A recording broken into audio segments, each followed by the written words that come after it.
What's up, everybody? Welcome back to another episode of the Newt News Podcast. Unfortunately, Josh isn't with us today. Me and Andrew are holding down the fort here. There's been a little bit of a change of plans. We were planning on talking about Heim Bloom. We've tabled that. We're going to get to that another time. But today we're going to be going through some of the other teams in the Central. So we're going to be talking about mostly Cincinnati and Milwaukee. If you guys have any questions, feel free to throw them in. Also, if you want to make any jokes about specific shortstop prospects, you know that we're always down for that too. I had to get it, out of the way at the beginning, Andrew. But yeah, it's going to be a really fun time. Yeah, so diving right on in, which team do you want to start with, Sandy? Let's start with the Reds.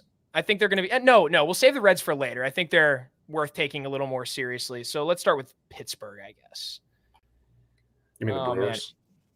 Man. Oh, wait. We're doing the Brewers? Yeah. Why did I think we were doing Pittsburgh? Never mind. Yeah, let's start with the Brewers. I take the Reds more seriously than the Brewers, too. So we'll save Pittsburgh for later. So this offseason, the Brewers, they non-tendered Brandon Woodruff, and they non-tendered Rowdy Tellez. So that's the couple of big names that are no longer with them. They re-signed Wade Miley to a one-year deal. They brought in Joe Ross as another option for the rotation. They extended their super prospect Jackson Chourio to an 8-year deal. Hopefully that blows up for them. Hopefully. It's my own personal biases, but it's okay. Eric Haas agreed to a one-year contract, and Austin Nola minor league contract. The big signing, though, was Rhys Hoskins, who they agreed to a 2-year deal with an opt-out after year one last offseason. A couple of trades they made, Adrian Hauser and Tyrone Taylor were traded to the Mets, and that Mark Canha was traded to the Tigers. So a lot of moves for the Brewers, a lot of shakeups for that team. Do you think they got better or worse this offseason, Sandy? I mean, there's a lot of moves, but I think it's a lot of noise. I think the Brewers are probably going to take a step backwards. One big thing that we didn't mention here is they lost their manager, which a lot of people have said, that's a big deal. He's one of the guys around the league that kind of generates that buzz that a lot of managers don't. It seems that people really do assign value to him. So Craig Counsell, just all around the league, guys seem to think that he adds 3 or 4 wins to whatever team he's on, and so they're not going to have him. I think that's also worth mentioning. So they've named his replacement, right? I think so. Yeah, it was like an internal option. It was an internal.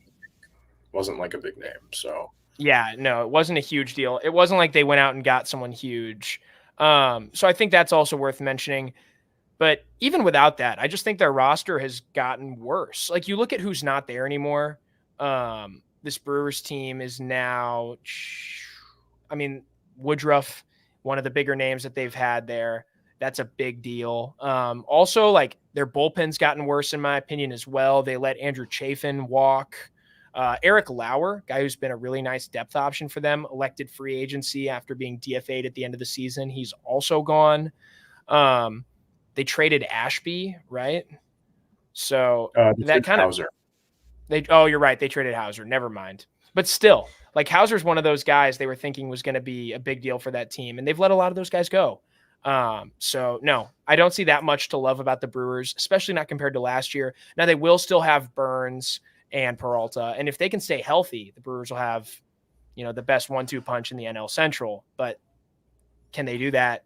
They haven't done that recently. So yeah, I kind of in the same camp. I think they should have traded Corbin Burns to recoup some of that value. I actually think the Rhys Hoskins move, this is going to come back to bite me, I know it, but the Rhys Hoskins move reminds me a lot of the Jock Peterson signing for the Cubs back in 2021.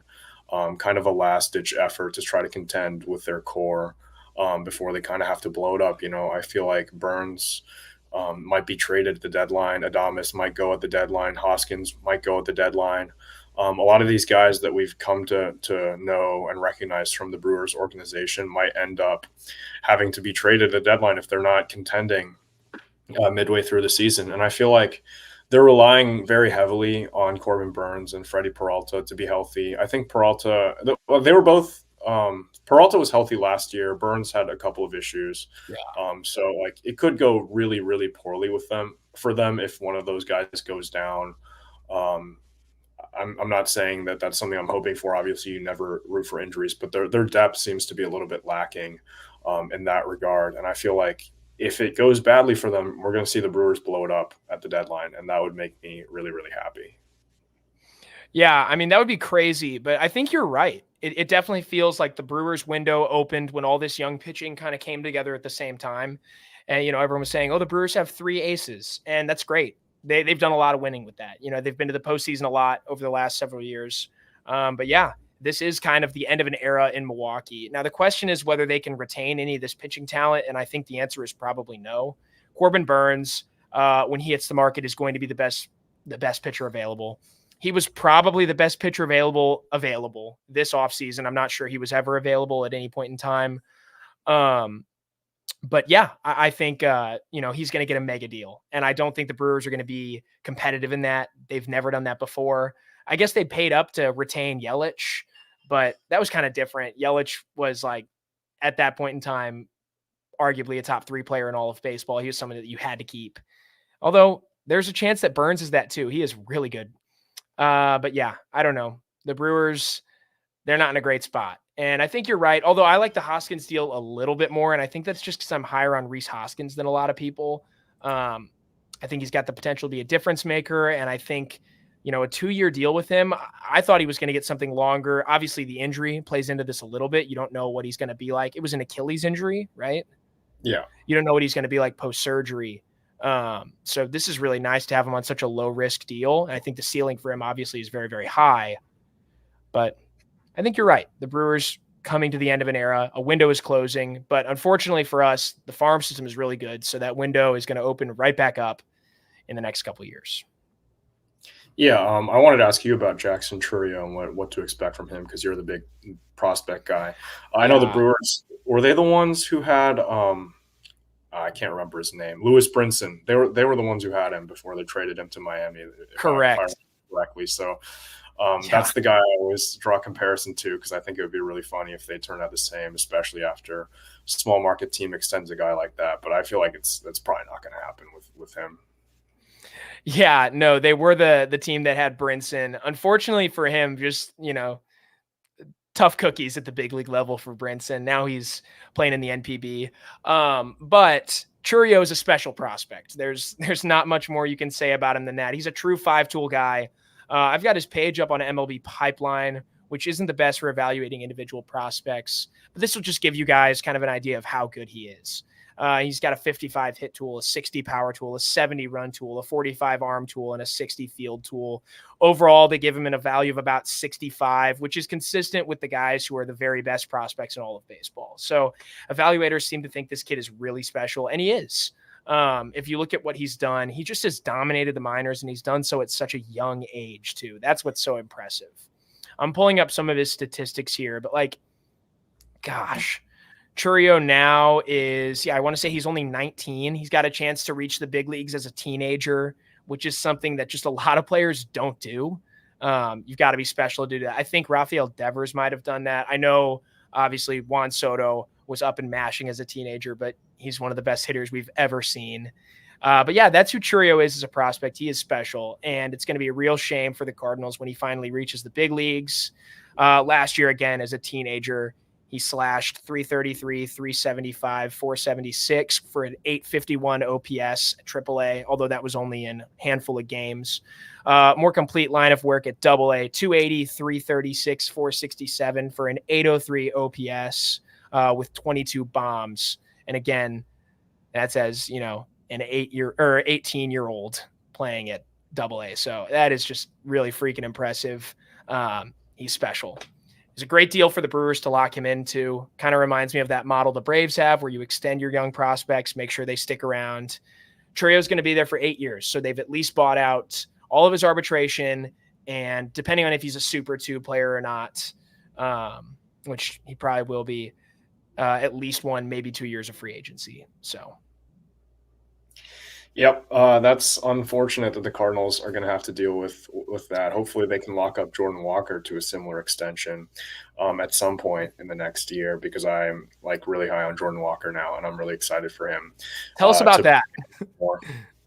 Yeah, well, Jordan Walker has been working out a lot this offseason with Jose Oquendo down in Jupiter. That's what they were saying at winter warmup, and they're really excited for him to make strides defensively. And he's been working on raising his launch angle, and he's also put on a significant amount of muscle this offseason. So like he's going to be even stronger than he was last year. So if he starts hitting the ball even harder than he is, and if he starts like elevating the ball, that's going to be really, really big for the Cardinals this year. And I want to lock him up before he becomes a little bit too expensive. But that's just we could see something going wrong with that. But I feel like with Jordan Walker, he can't really miss. Yeah, the Cardinals have been really hesitant to make those kinds of moves in recent years. I think they feel kind of snake bitten by the Paul DeJong contract, where it's like you locked DeJong up, you think it's a great deal, really young kid, has that great first half in 2019, and then like changed a lot as a player after that. Struck out a lot more, stopped drawing the walks, and stopped hitting for as much power, and the average plummeted. That was the big problem with DeJong. You never knew if he was going to hit over 210 in a given season. So yeah, I don't know. I kind of wish the Cardinals were more interested in making those kinds of moves. As soon as the Brewers did it, my first thought was, yeah, that's a steal. Like, this is a guy who could make up to $30 million in a year in arbitration at some point. Obviously, that's projecting way out into the future, and that's talking about his 5th or 6th year in the big leagues. But players like this, 5-tool guys, they're special. And there's every chance that he would have outmade this later on, and getting the free agent years, amazing. You retain extra control. You also ensure, and this is a little more interesting, that he's actually worth less when he hits the free agent market, because instead of being like Juan Soto, who's going to be 25 and a free agent, he's going to be 27 or 28. So now you guarantee that he's worth a little bit less. Maybe that means way in the future, the Brewers can actually be in on that. And it could also mean they could secure an extension more easily. So a lot of stuff to think about there. But back to the Brewers, I guess, not talking so much about Chourio. The rest of the farm system is also pretty strong. The Brewers have several top 100 prospects, including, and this is the old list on MLB Pipeline. I don't have access to Prospectus or Baseball Americas because I do not have the paid subscriptions right now. But they've got Jefferson Caro. He's an interesting catcher who's number 32 overall. Jacob Misiorowski, who I know has been moved down a bit, but he's a guy that a lot of people like. Big pitcher, 6'7", right-hander. He's got a chance to be an impact pitcher for them in the near future. Tyler Black's a really good corner infielder. So their farm is deep. It's probably a little bit better than the Cardinals farm last year. I'm not sure what things will look like this year. The Cardinals farm had a nice second half. But I think the Brewers are well positioned for a youth movement should they sell off pieces. Yeah, I feel like they're going to get right back into contention, kind of similar to another team that we're about to talk about that has sell-off. And then now they're back into contention a lot earlier than we thought they would be, and that's the Reds. Do you want to start the discussion on the Reds right now? Because I have a lot of things to say. Yeah, like the Brewers are just kind of we can do a little bit more on the Brewers and kind of project win totals, I guess. They're just kind of a boring ball club this year. It feels like they're in a weird spot. I personally don't see them getting to 90 wins again. I'd be really surprised. I think the Brewers right now have the feeling of like an 84 win team. I'll give them, or 83. I'll give them 83 wins. Yeah, I feel like they'll either finish like a couple games above 500 in like the wild card hunt, or they're going to like completely tank in the second half and then probably be more of like a 70, 75 win team, I feel like, if they start selling pieces off. Because I feel like once you get rid of Corbin Burns and if you trade Adames and Hoskins, that rotation right now has Colin Rea and Joe Ross at the 4 and the 5 slot, which is really not what you want to see. They signed Colin Rea out of Japan. I'm not familiar with his numbers. I'm more tapped in with the Japanese leagues and stuff, but like I just didn't really he didn't really catch my radar at all. Joe Ross hasn't pitched in the major leagues for a couple of seasons now, and when he did with Washington, it was really, really bad. So if you get rid of Burns, that team has pretty much nothing left. You're throwing depth options at the 3 and the 4, and then you probably have to call someone up to fill innings. It's going to be very similar to the Cardinals last year, actually. Freddie Peralta is obviously better than Miles Michaelis, but you're going to be throwing like 37-year-old Wade Miley in big games, and it's not gonna work. Hey, for what it's worth, Wade Miley has bounced all around the NL Central, but he's never been a Cardinal, and he's been pretty productive just about We're not everywhere. trading for him though. I don't really want another 35-plus-year-old veteran arm. Like, can we can go on and get someone more exciting, right? Surely. Rich Hill. Rich No. Hill. Is he signed? Is he on a team right now? I don't think so. He might just retire. Interesting. Hello, Oh my Josh. goodness. Are 4 of the 5 NL Central teams 80 to 88 win teams? Maybe. Probably. I feel like I think so. Yeah. The only one that's not is probably Pittsburgh, right? Yeah, but I feel like Pittsburgh got better too. Yeah, but how much better? Not that much better, but like they finished better than us last year, so you know. So true. It's really, really weird to think about the fact that the Cardinals are coming off of a 5th place finish, and yet still, according to most outlets, they're the betting favorite in this division. The Cardinals are the odds-on favorite. Sports books all around, including Vegas, have them as the betting favorite here, and normally that's a pretty good indicator of how people feel about them. Obviously, you'll have your hot take artists on MLB Network saying, "Oh my gosh, the Reds are the favorite," or the Cubs. But I think people will put their money where they actually think, and so I think that's why Cardinals are probably still the favorite. But again, it's not a big difference. I think Josh is right. I think you probably have 4 teams that are all going to finish really close to one another. It's going to be a really fun year in the Central. I'll tell you that. Yeah, and that brings us to the Cincinnati Reds, who I'm very scared of this season. And I know you're probably not as high on them as me. You're really high on the Cardinals. That's what you do, right? So I'm a homer. I'm a Cardinals fan, but I'm not a delusional homer. Okay, I'll admit that Cincinnati has gotten better this offseason, and their farm system is really good, and they've taken some steps forward over the last couple of years. They've got some guys that scare me. Matt McClain feels like a Cardinals killer, so there's that. Yeah, so this offseason, the Reds, they lost Harrison Bader. Oh, no, whatever. He wasn't that much of a contributor for them. They lost Buck Farmer, and they declined Joey Votto's club option, and he's still out there. I don't really think he's going to be a key contributor, even if he goes back to the Reds. I feel like he's past his prime, unfortunately. But they made a lot of big, sort of like mid-tier moves. They signed Nick Martinez. They signed Emilio Pagan. They signed Heimer Candelario, and they signed Frankie Montas. So that bolsters a rotation that was really young and really exciting last year with some veteran presence, which is kind of what they needed. Let's see. They also signed Brent Suter, so that'll anchor the bullpen with an older guy who has more experience. I feel like that's kind of what they needed to be going after. Candelario's 30. He'll be the oldest guy projected in their starting lineup, which is pretty scary that they have so much young talent that's going to be here to stay for a long time. But I'm really scared of them. Their young rotation was really good last year. Did they overperform a little bit? Maybe. But Hunter Green, Graham Ashcraft at the top of that rotation, if they're healthy, they're going to be really good. Montas could bounce back. He was a guy that you wanted a lot this offseason. Yeah, I like Montas. Fill-in candidate. Abbott was also really good. And Nick Martinez kind of as the swing man for that rotation. It could get – I feel like my hot take for the NL Central is that it's going to be kind of a 2-team race between the Cardinals and the Reds the entire season. I feel like the Reds have a lot of breakout candidates in the lineup. A certain shortstop prospect who we don't really like could figure out how to stop swinging and missing. And then if he connects with the ball more often, he can be really scary because his average exit velocity is among the highest in baseball. Yeah. Noel V. Marte, another guy that they got in the trade with Seattle, could be really good for them.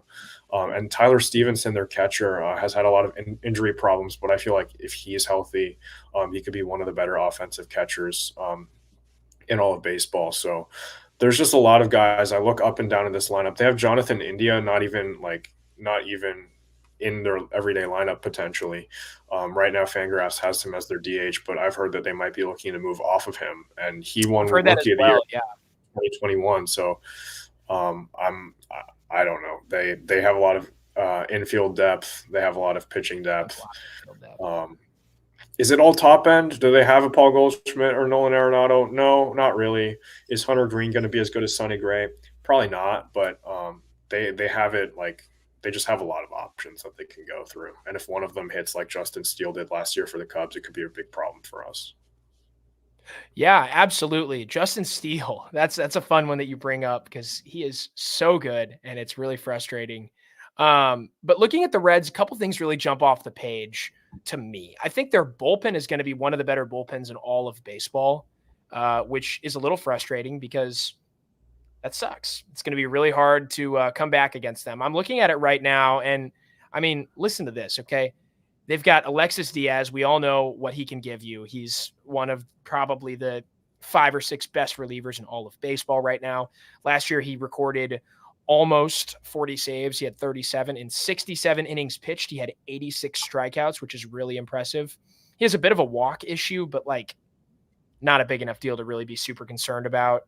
3.07 ERA, though. After him, okay, they signed Emilio Pagan, who was coming off a great season. He had a 2.99 ERA and 69 innings pitched. Next on the depth chart is Lucas Sims. He had a great season with them, 3.10 ERA and 61 innings. Next up, Sam Moll, who they acquired from Oakland at the deadline. He was great, 3.03 ERA and 62 innings. Oh, they also have Ian Gabot, who they got off waivers a long time ago, 3.33 ERA and 75 innings. I mean, it's just crazy. Brent Suter, 3.38 ERA and 69 innings. At the very bottom, Alex Young, a guy who no one has talked about really at all, 3.86 ERA and 53 innings. And they still have more talent in the minor leagues. So I think this could be the best bullpen in the National League that you're looking at right now. There's not a ton of like sexy names, you know. But these guys, all of them basically threw over 60 innings, some of them up into the mid 70s, and they all registered ERAs below about 3.5, which is just crazy. That's so much productivity in one bullpen. I like the Cardinals bullpen a lot right now. If they were actually like good at pitching, you know. No, I like the Cardinals' current bullpen is what I was going to say here. And like, they don't have a lot of guys that could do that. The Reds are going to be dangerous late in games. There's also the fact that their rotation isn't, I don't know. Oh, okay. TK, that's a really good point. They do play at the Great American Small Park. That's a good point. But I think I'm not going to say best bullpen in the National League, but if you get to the end of the season and this bullpen logs probably like the 3rd or 4th most innings and has a top 5 ERA, like don't be surprised. There's a lot of talent there. But the rotation, in my opinion, is not as good. And that's a little surprising to people because Hunter Green has for a long time been talked about as this like super prospect. And I don't think he took the meaningful steps forward people really wanted to see out of him last year. I'm looking at what he did here and it's like, okay, great. I mean, this guy's 25 now, so it's time to get going here. And, you know, he only made 22 starts, gets a lot of strikeouts, but has a bit of a walk problem and had an ERA up near 5. I think Ashcraft is much less interesting than Green, actually, and he had a slightly lower ERA. Andrew Abbott kind of came out of nowhere last year, but then faded a little bit. Not really. He was pretty good. Nick Lodolo, though, I think is the most talented of those guys, and he's actually hurt. He's not going to play this year. So I think that's going to be really tough for the Reds. I think that's something that could really hold them back this year. Yeah, I know they were in the mix for like Dylan Cease at some points during this offseason. So I think their management knows that they're going to be good and contending at some point this year. And I mean, if they were to go out and like land someone on the deadline, I know the Cardinals are like kind of hesitant to make deadline moves, but I know the like other teams around the Central tend to make like splashy deadline moves. I think the Reds did that a couple seasons back in 2021, I think, when they were trying to make a playoff spot. I think they had the playoff spot. We won 17 in a row and then took it from them. That was awesome. Which is pretty funny. But yeah, I feel like if they added like another frontline starter, like say Dylan Cease doesn't get traded this offseason, and they get Dylan Cease at the deadline, that would be really, really bad for the Cardinals because I feel like they tend to not be as aggressive with those kinds of moves. But yeah, it's just scary times to be a Cardinals fan who doesn't really like the Reds. Elly De La Cruz. Do we want to address that? Yeah, let's address the Elly De La Cruz stuff. What would you like to say about it? Well, I feel like we're going to talk so much about him like this offseason. I feel like he might break out. Yeah. You know, I'm kind of Oh, that scared. would be really tough. Okay, so quick backstory on Elly, right? Like Elly comes up, is very exciting. Obviously, he's really, really fast. He has crazy exit velocity, insane bat speed. But the problem with Elly De La Cruz all of last year was that he hits the ball into the ground and he strikes out a lot. He strikes out like 35% of the time. And I remember this. This is so funny. Elly comes up and he's mashing. He's got like a 900 OPS in his first few weeks. You had people like Ben Verlander saying that they can't have the All-Star game without Elly because he's the most exciting player in the world. And then you have this one guy on Twitter, this like big, sabermetrics guy is like, well, Elly has a bad attack angle. And people who don't know what attack angle means, all of a sudden like started yelling at him, oh, numbers nerd, like shut up. You don't know what you're talking about. And sure enough, what happens? Elly starts not getting lucky with balls hit on the ground, grounds out all the time, ends up being like a really unproductive hitter last year. I believe he finished with like a 710 OPS. So that was really, really not great. Not a great first showing for him. Not what most Reds fans were expecting based on kind of what they were sold hype wise. But I think you're right. Elly is a great post hype sleeper. There's every chance in the world that he starts to elevate more this year. And yeah, if he elevates, he's got a similar bat to ball, profile that Jordan Walker has. Like he's going to make elite contact. When he hits the ball, he hits it really hard. We saw Elly hit balls like 450 feet as a rookie. I mean, how old is this kid? Isn't he like 20? Yeah, he's super young. Definitely really scary. But I'll have you know that Jordan Walker doesn't strike out like 35% of the time or whatever. Yeah, Jordan Walker has much better plate discipline than Elly De La Cruz. But like, dude, Elly De La Cruz was born like 6 months before me. Okay. This guy's like just turned 22. Yikes. Yeah. I mean, he is a really impressive player. And to be so young, doing it at the big league level,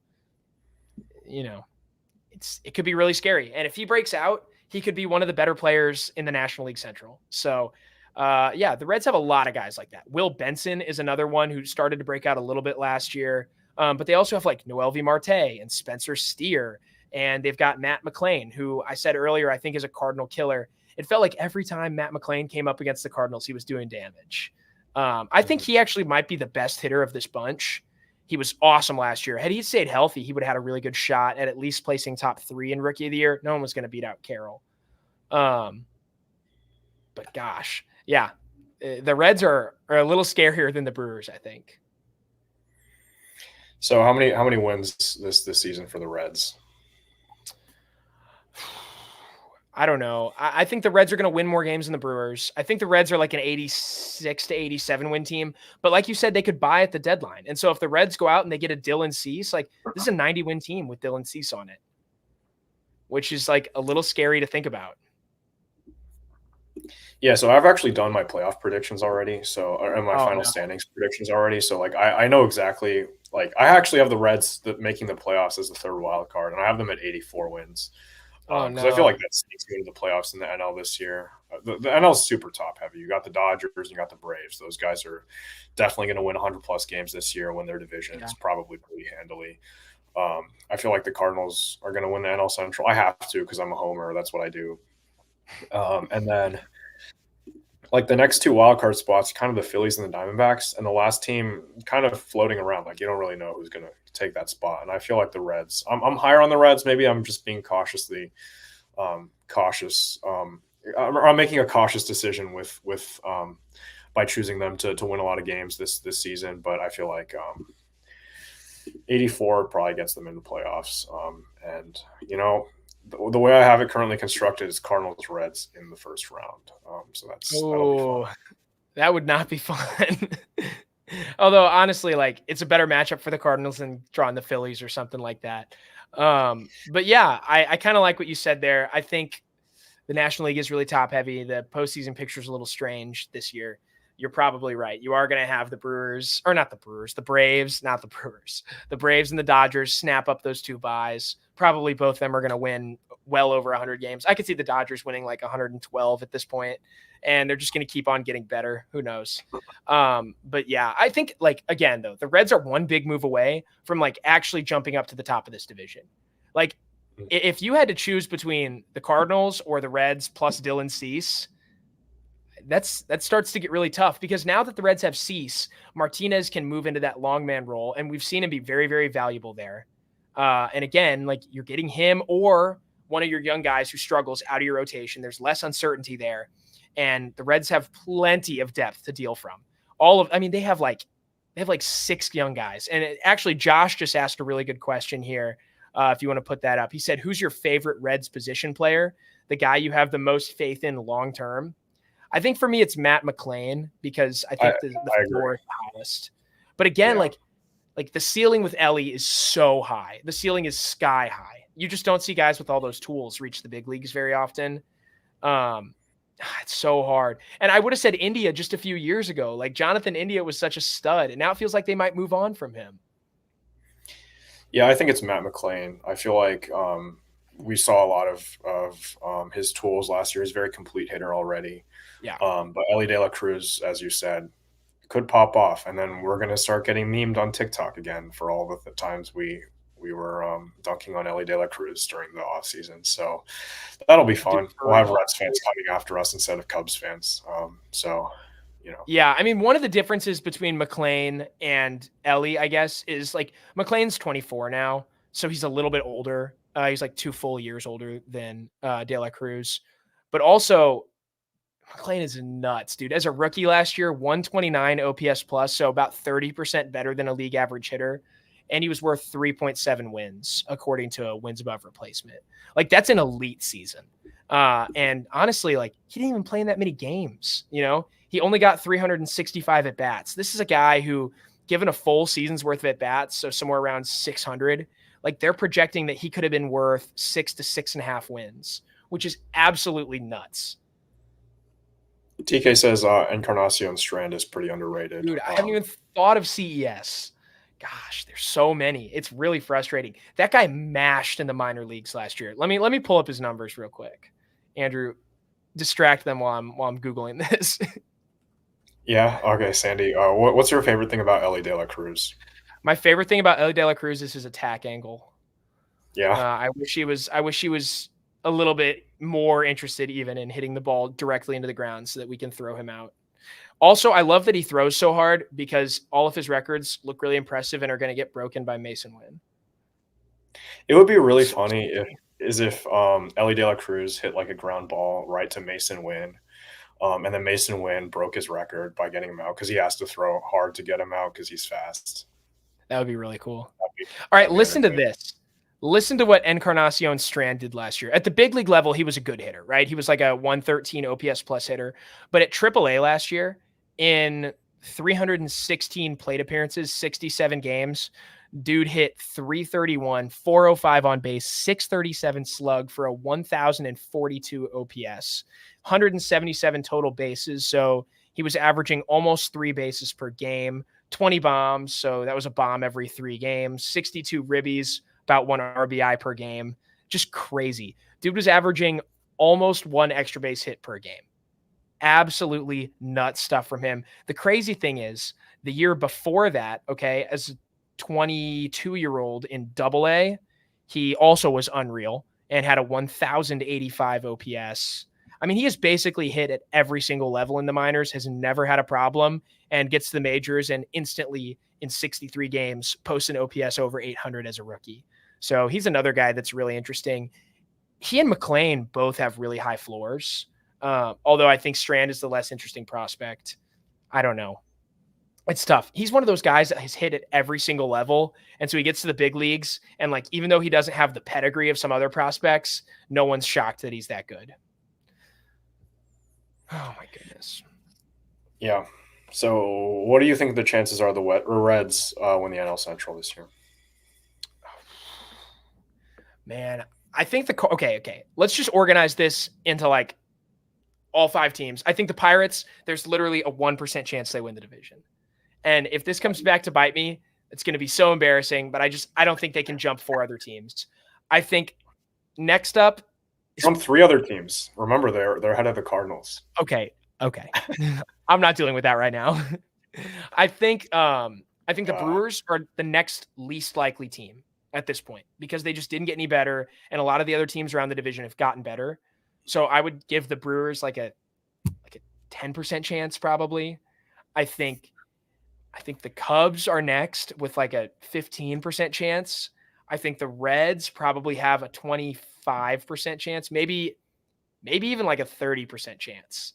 And that would leave the Cardinals with about a 40 to 45% chance. I think that fits pretty well. Maybe give a little bit more to the Cubs and the Brewers, but the Reds right around 30% feels pretty good. So the Reds are the team that you're most afraid of as well. Probably. Yeah, I mean, I think they just have the most interesting offensive depth. I think they have the best bullpen of any team in the Central. They don't have a Devin Williams, but they have an Alexis Diaz who might be better right now. And obviously the Brewers don't have Hader. They haven't had him for a while though, which is so nice although who's Tommy Edman going to hit walk-offs off of now? Okay. Now that he's not a Padre or a Brewer, like we only play the Astros once a year. He can hit him off of, I don't know. It's got to be a lefty. Yeah. Is Alexis Diaz left-handed? No, he's a righty. I feel like Lucas Sims was left-handed. No, he's also a righty. Dude, I don't know. Everyone's going to hit tanks off of Imanaga. Yeah. We'll get to that next week because what a time to be alive. Yeah. Chapman. I like that. Oh, hey, Chapman on the Pirates. I forgot about that. We'll cover that. I was scrolling Twitter the other day, and I got just like the most electric video of Albert Pujols hitting an absolute nuke off of Chapman in like 2011, and it just made me so happy. They called out like a mound visit. Chapman was there. They're like, oh, they're going to calm the young lefty down. And then next pitch, Albert goes like 440 feet directly into the left field bleachers. And they're like, and the Cardinals have the lead. It was wonderful. I miss Albert so much. You know, there was an MLB.com bat flips compilation, and like half of the compilation was just off Lance Lynn. All Lance Lynn. I saw that. So embarrassing. It was all him in a Dodgers uniform, too. Yeah, he was a lot worse with the Dodgers. I think he had a much higher home run rate. His peripherals were a lot worse, at least. Yeah, his ERA somehow dropped like 2 points, but his peripherals were way worse. Yeah. Typical. Do you want to talk about an extension real quick? Dodgers. I wanted to ask one more question, actually. So we just had the Hall of Fame induction, right? And it's a real bummer to me that Gary Sheffield didn't get in. I think he would have been on my ballot, but whatever. There's a couple big takeaways though here. Mauer getting in on the first ballot, I think is really good for Yachty long term. I just wanted to say that, I guess, because I think now there's not going to be, many questions around whether Yachty's a Hall of Famer. Because I feel like Cardinals fans all seem to agree, but that's because we're Cardinals fans. But the second thing, when I think about the Hall of Fame, I think about guys in the game right now that are definitely going to be Hall of Famers. And Joey Votto comes to mind really quickly. I think he's going to be a Hall of Famer. And obviously he's going to be a Red. He's been there for 17 seasons. But I saw a report today that said the Reds currently have no plans to bring back Joey Votto. Does he play in 2024? I've heard the Blue Jays thrown out there because he's from Canada. No way. That'd be awesome. I've heard the Blue Jays thrown out with like every single free agent this offseason, and we were tracking flights, and none of that ever happened. Is anybody tracking flights from Cincinnati to Toronto? Probably not. But if they do, Joey Votto's probably not on that plane. Yeah. Until John Morrissey tells me that he is. Anyway, I feel like. Do you think he'll play this? Yeah, I think he's made it clear that he has something left in the tank. It would be really odd to see him play somewhere else. I think he got ejected in his last game. So does he open the season on a one-game suspension? I don't know, but I remember that people were like, Votto should pitch to Waino, and then Votto got ejected, and it just never happened. So, I don't know. I feel like he has to play because he shouldn't end his career on an ejection. That would be pretty unfortunate. I remember there was one point where we thought Yachty might retire, but like the last at bat of the season, he like grounded into a triple play, and we're like, Oh, nah. I remember that. Yeah. So like we can't have That that. was That's not allowed. horrible.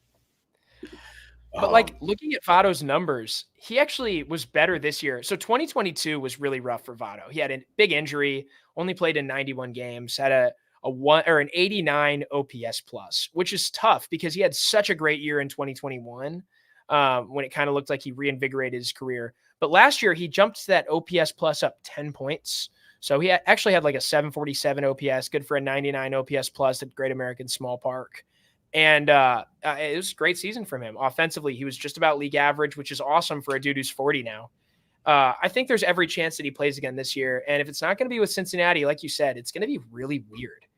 I mean, could you imagine seeing Joey Votto in a different uniform? And even better, could you imagine if it's like Pittsburgh or something that signs him, or Kansas City? It would be really funny for him to go to the Angels. Oh, no. Don't do him like that. No, that's never happening. But I don't know. I feel like most players want to keep playing. I heard someone say that we should have signed Joey Votto instead of Matt Carpenter as our 26th man. I was like, yeah, we should have. Like, it's a better baseball move, but that was never going to happen. I don't think Joey Votto would ever come to the Cardinals. To sign a free agent, like the free agent has to want to be there first. Like, moreover, for the 1000th time with the Matt Carpenter stuff, like he's here to play a very, very minor role. He's the 26th man on the roster. I don't think Joey Votto wants to go somewhere and be the 26th guy on the roster. Like, oh yeah, would I rather have Joey Votto in that role than Matt Carpenter? Yes, 100%.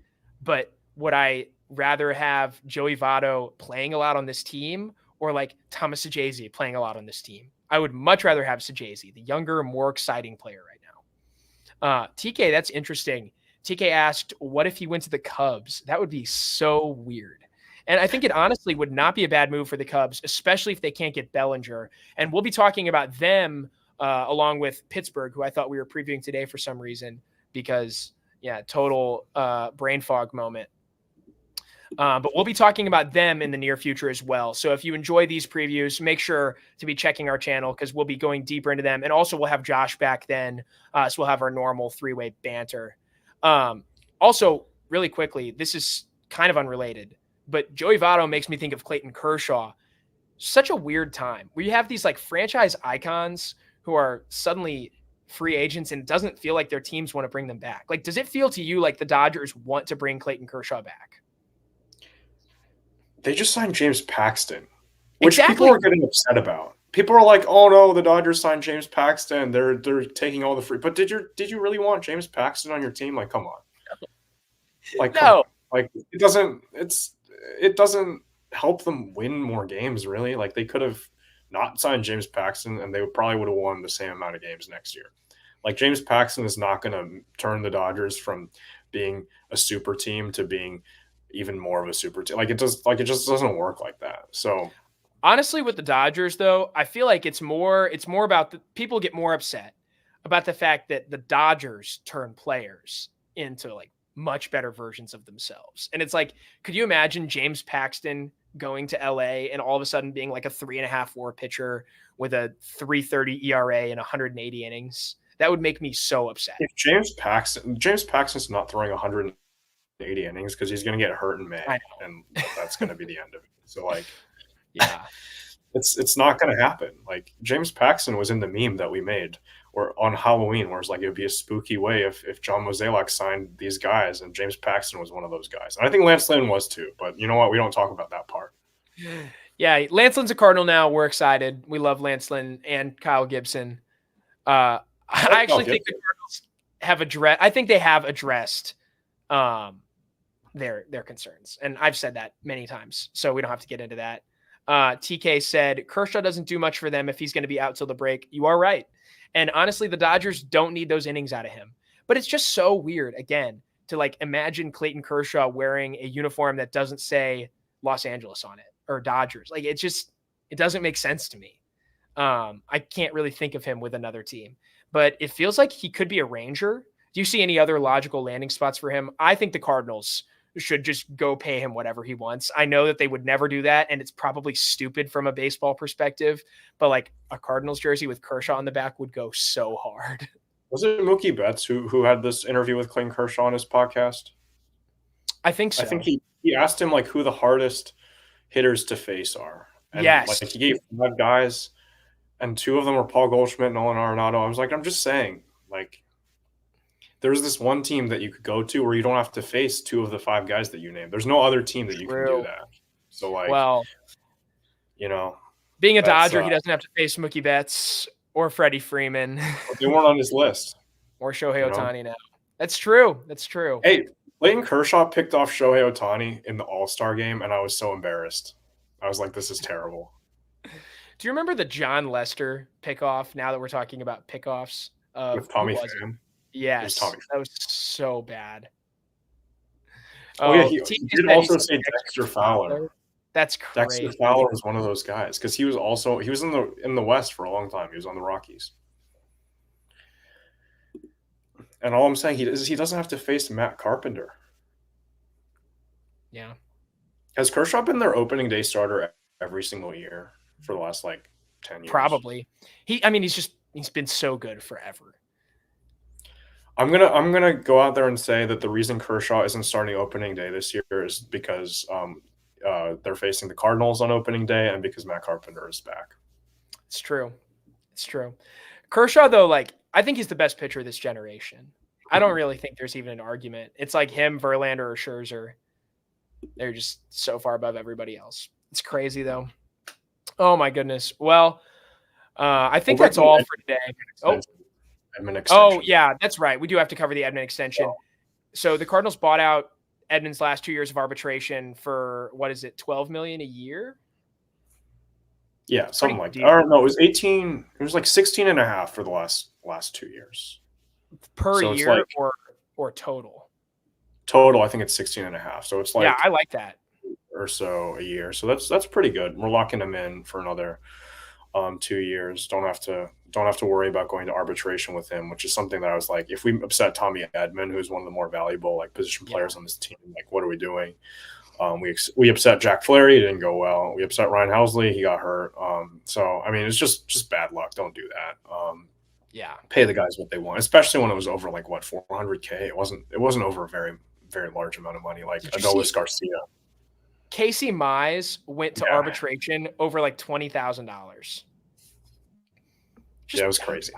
Hey, Adolis Garcia is going to arbitration with Rangers over like $3 or $4 million. I think the gap is pretty big. Wins. There's no way he wins. Adolis Garcia, as we've said a number of times, is like one of the most overrated players. And I know that I'm a Cardinals fan, and I know that I'm bitter. I'm not pretending that that's not true. But like, would he even make the starting outfield? No.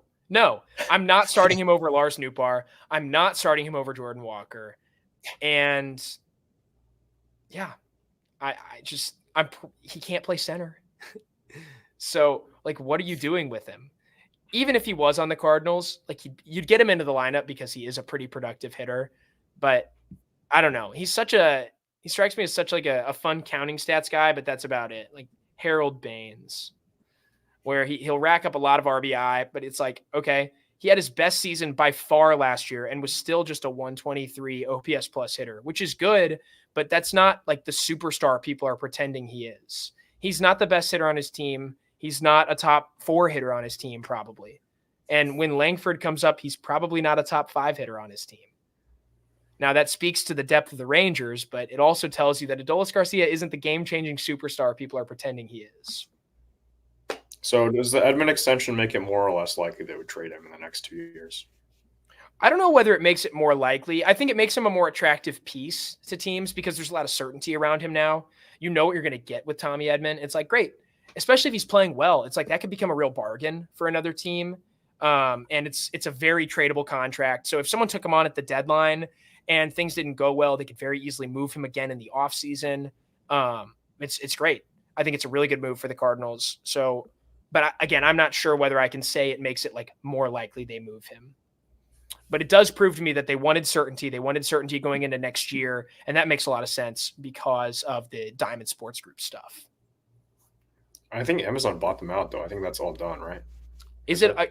I've heard rumblings that it's all done, but I don't really understand like some of what's going on. They're so quiet about it. We don't get to actually see the figures for anybody except the Atlanta Braves, so we can't even really comment on a lot of what's going on. It's a real shame, though. I really hope they don't move to that streaming model. Like I was watching replays of Albert Pujols' home runs, and 2 of them were on Peacock, and then the big ones were on Apple TV. And like that made me so mad.